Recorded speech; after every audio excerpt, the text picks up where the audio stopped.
7 বছরেও নির্মাণ কাজ শেষ হয়নি বরগুনার পাথরঘাটার মডেল মসজিদের। ঠিকাদারের বিরুদ্ধে নানা অনিয়ম আর দুর্নীতির অভিযোগে এরই মধ্যে 5 বার বন্ধ করা হয়েছে কাজ। তবে এ বিষয়ে এখনো ব্যবস্থা নেয়নি গণপূর্ত বিভাগ ও সংশ্লিষ্ট কর্তৃপক্ষ। বরগুনা থেকে তাওহিদুল ইসলাম শুভর পাঠানো তথ্যচিত্রে বিস্তারিত জানাচ্ছেন আব্দুল হামিদ।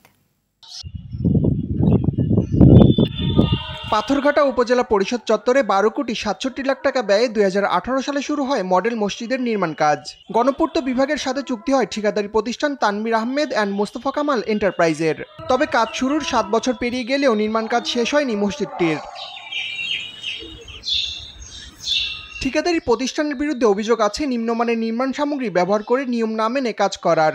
প্রশাসনের যে তদারকি থাকা দরকার সেই তদারকি নাই বিধেই আমাদের এই মসজিদটা এখন পর্যন্ত কমপ্লিট হয় না। সারা বাংলাদেশে অনেক জায়গায় মসজিদগুলো উদ্বোধন হয়েছে, কিন্তু কি কারণে কোন উদ্দেশ্যে পাথরঘাটা আর এই মডেল মসজিদটা এখন পর্যন্ত হয় না, এটা দুঃখজনক। যদি এই ব্যাপারে কোনো রকম দুর্নীতি হয়ে থাকে তারও তদন্ত চাই, তদন্তের মাধ্যমে তাদের শাস্তির আওতায় আনা উচিত। কাজটা শেষ করার জন্য আমি প্রশাসনের কর্মকর্তা যারা আছে তাদের প্রতি অনুরোধ করছি, এইভাবে ঢিলেঢালাভাবে কাজ করা এটা কোনোভাবেই এটা কাম্য নয়।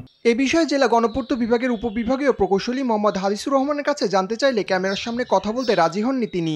এদিকে একাধিকবার ঠিকাদারি প্রতিষ্ঠানের সাথে যোগাযোগ করলেও তথ্য দিতে অস্বীকৃতি জানায় তারা।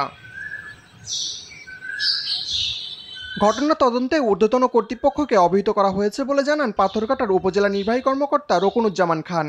এই ধীরগতির প্রেক্ষিতে বারবার তাগাদা দেওয়া হয়েছে ঠিকাদারকে যে যেন হলো খুব দ্রুত কাজটা শেষ করে এবং সঠিক মান অনুযায়ী। কিছু নিম্নমানের তথ্য পাওয়া গিয়েছিল, আমরা যেগুলো দেখেছিলাম, তো সেই কাজগুলো তারা কিছু রিপ্লেস করেছে এবং আরও যে বিষয়গুলো আছে এই বিষয়গুলো আমরা ইতিমধ্যে হলো আমাদের গণপূর্তের যিনি অ্যাকশিয়ান আছেন তারপর আবার বিভিন্ন সময় জানানো হয়েছে। মসজিদ ও ইসলামিক সংস্কৃতি কেন্দ্রটি চালু হলে ধর্মীয় জ্ঞান চর্চায় উপকৃত হবে এলাকাবাসী।